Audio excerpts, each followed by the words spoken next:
राधे राधे भक्तजन। सबसे आशा करता हूँ कि भक्ति भावनाओं को और श्रीमद् भागवत कथा को अपेक्षा और मन लगा के भक्तजन अमल करते हैं और सुनते हैं, उनको भगवान कल्याण करते हैं। तो भक्तजन सभी भक्तजनों को, सभी माता बहन भाइयों बंधु पिता दाखिल सभी भक्तजनों को मैं हाथ जोड़ के नमस्कार और प्रणाम करता हूँ। आज एक महत्वपूर्ण श्रीमद् भागवत कथा का एक विचित्र कहानी है जो ध्यान लगाकर सभी भक्तों को सुनना चाहिए और समझना चाहिए। जो हम हस्तिनापुर की ओर बढ़ रहे हैं, जो भारतवंश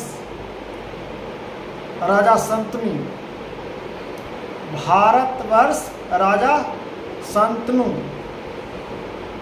जिनको हम आज और गंगा उनकी पत्नी, उनकी हम कहानी इस चैनल के माध्यम से और श्रीमद् भागवत कथा की ओर से आप लोग को हम बीच में सुना रहे हैं। गंगा मैया जिसको कहते हैं, तो गंगा ने किनके श्राप से धरती पर राजा संतनु को साथ मृत्यु लोक में आना पड़ा और राजा संतनु के साथ बिताना पड़ा और अपने बच्चों को 8 पुत्र को जो गंगा जी में अर्पण किए थे, उसी का विषय में हम आप लोग को हम बताते हैं। एक दिन इंद्र भगवान, सब दिन की बात है, इंद्र भगवान अपने इंद्रासन पर सभी राजाओं को और वहाँ पर नित्यगान होती थी। तो वहाँ पे राजा संतनु भी थे। उस समय राजा संतनु नाम नहीं था, नाम दूसरा था। भारतवर्ष समझें, उसी ऋतगवन में ब्रह्मा जी के पुत्री गंगा, वो भी नित्य वहाँ पे नित्य गान और इंद्र भगवान को इंद्रासन में जाकर वहाँ सब बैठकर नित्य गान को मधुर वाणी से सुनते थे। तो एक दिन की बात रही, जब गंगा ब्रह्मा जी ले गए अपने पुत्री को, तो सब राजा ने बैठे हुए थे, नित्य गान हो रहा था। अब ब्रह्मा जी पहुंचाकर अपना पुत्री को, गंगा को ब्रह्मलोक चले जाते थे। फिर नित्य खत्म होता था, तब फिर इंद्र भगवान के लोक में आते थे और अपना पुत्री को ले जाते थे। तो यहाँ पे कहानी अब शुरू होती है गंगा मैया को, कि धरती लोक पर कैसे आने पड़ा और किसने श्राप दिए। तो जब एक दिन नित्य गान हो रहा था इंद्रलोक में, तो इंद्रलोक में एक हवा झोंका आया। उस हवा झोंका से गंगा जी का आंचल उड़ गई थी। उस समय सभी देवताओं ने, इंद्र भगवान ने, सभी ने मस्तक को नीचे कर लिया। लेकिन भारत वंश भरत वंश राजा शंतनु ने पलक को नीचे नहीं किया और गंगा को ही निहारते रहे और देखते रहे। तो ब्रह्मा जी को नजर पड़ा और गंगा जी भी देखते रह गए। ब्रह्मा जी को क्रोध आ गया। उसी समय ब्रह्मा जी अपनी पुत्री को और राजा शंतनु को क्रोध में आके श्राप दे दिए कि मैं आज से श्राप देता हूं गंगा कि तुम धरती लोक पर जाकर अपना जिस तरह से अपना प्रेम के भाव में खो गया है दोनों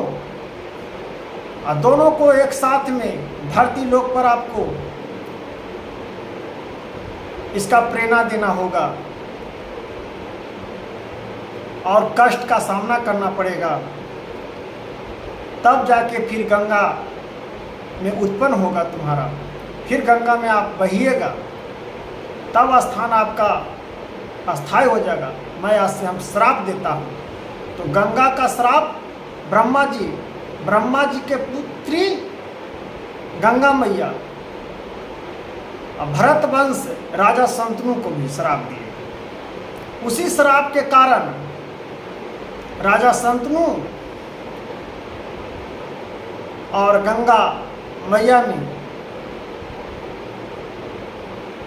जो गंगा के नदी पर राजा शंतनु डेली वहाँ पे जाते थे, तो गंगा मैया प्रकट होते थे तो राजा शंतनु का मोहित रूप देखकर मोहित हो गए।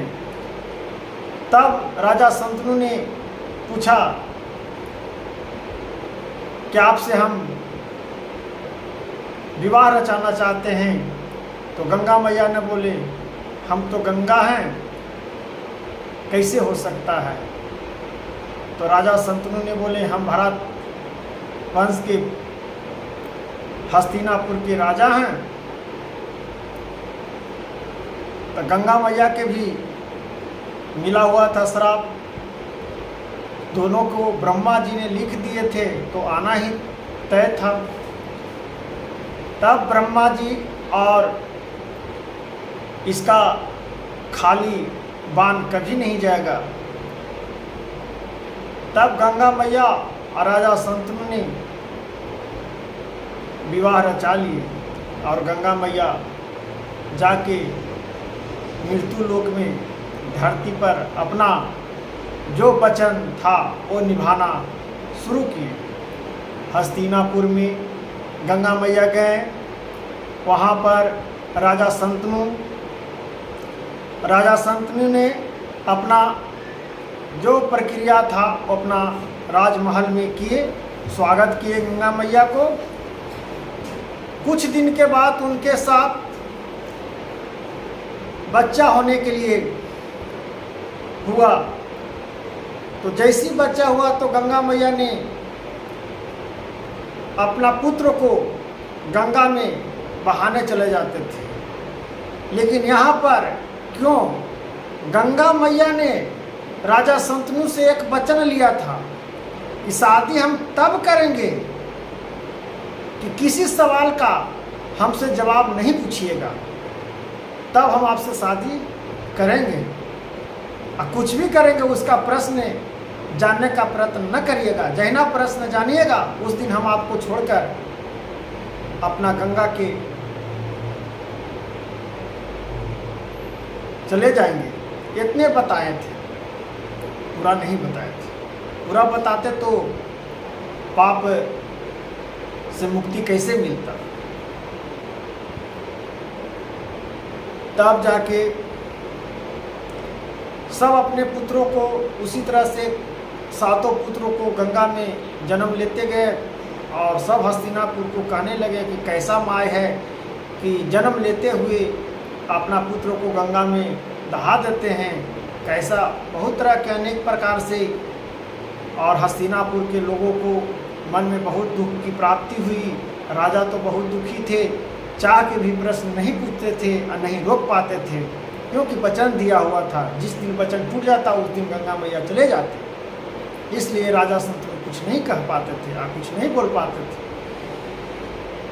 जब 8वां पुत्र हुआ, जिसको हम लोग देवदत्त रस से जानते हैं, पहले उनको देवदत्त नाम था, जो भीष्म पितामह के रूप में हम लोग आज जानते हैं। तो जब 8वां पुत्र जब गंगा मैया लेने गए, ले जाके दहाने गए, तब राजा शंतनु से रुका नहीं, अब बस, अब गंगे बस, अब इस 7 पुत्रों को दहा दिया, अब 8वां को हम बहते हुए नहीं देखना चाहते हैं, अब जो कुछ हो जाए। जाके गंगा मैया को रोक दिए कि ऐसा क्यों कर रहे हैं। तब जाके गंगा मैया बोले, हे राजन, आज इस चीज को कह के मेरा मुक्ति मिल गया। तो राजा शंतनु ने बोले कि मैं समझा नहीं, इसका विस्तार से समझाइए, क्या रहस्य है, किस वजह से अपने पुत्रों को, तुम माँ हो, अपने पुत्रों को कौन दहाता है ऐसे गंगा में।